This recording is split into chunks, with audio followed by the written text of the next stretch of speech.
Here's a question I get asked constantly by young Australians. Can I actually afford to buy a house in 2026? And honestly, the data behind this question is pretty confronting.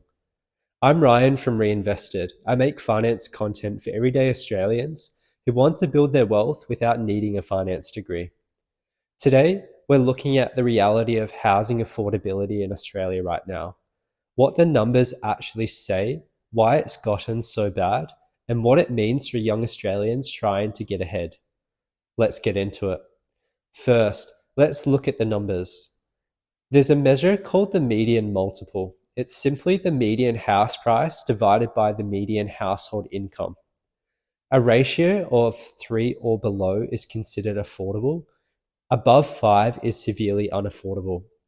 Australia's national median multiple right now is 8.2. To put that in plain English, the average Australian home costs more than 8 times what the average Australian household earns in a year. And in Sydney, that number is actually over 10. The median Sydney dwelling is now around 1.75 million, more than 10 times the median annual household income. For context, a decade ago, the ratio in Sydney was around 6, and it has almost doubled in 10 years. The result of this, the average Australian now takes approximately 11 years to save a 20% deposit after paying rent and living expenses. In Sydney, it's even longer. And only 14% of median income households can actually afford the median priced home nationally. 3 years ago, that number was 43%. That is an extraordinary shift in a very short period of time. So how did we get here? 3 things happened at once. First, chronic undersupply. Australia has not been building anywhere near enough homes to keep up with the population growth. The government's own housing target is being missed by hundreds of thousands of dwellings. When supply is tight and demand keeps growing, prices go up. Second, population growth.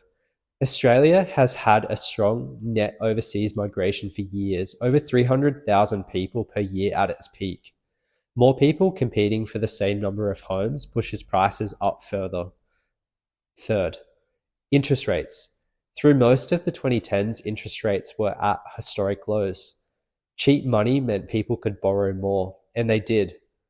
That borrowing capacity got baked into housing prices.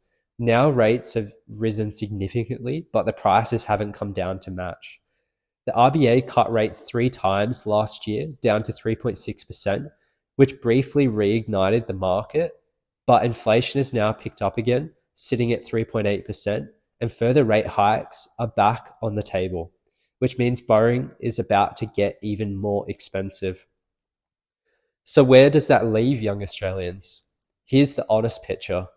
Buying a home in a major Australian city in 2026 is genuinely out of reach for a large portion of young Australians. Not because they're not doing anything wrong, but because the numbers simply don't stack up on a median income. That doesn't mean home ownership is impossible. It means the path looks different than it did for previous generations. Some people are buying further out, regional areas or outer suburbs where prices are more manageable.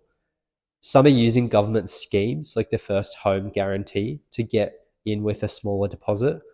Some are buying with a partner or family member to combine borrowing power. And some are choosing to invest in shares or ETFs first, building wealth while they save rather than waiting years for a deposit that keeps moving further away. None of these are wrong answers, they're just different paths. What I'd push back on this is the idea if you can't buy a home in your preferred suburb in your mid-20s, then you're somehow failed. That narrative is damaging, and frankly, it's not rooted in reality anymore. Building wealth in 2026 looks very different to what it looked like for your parents, and that's okay. The most important thing is that you're doing something, whether that's investing, saving, or upskilling, or working towards a deposit in a realistic time frame. Doing nothing because it feels too hard is the one move guaranteed not to work. If this was useful, subscribe, because I'm going to keep breaking down the financial topics affecting everyday Australians every single week. Drop a comment below. I want to know, are you trying to buy a home right now, or have you taken a different path? I will read every single one. I'll see you in the next video.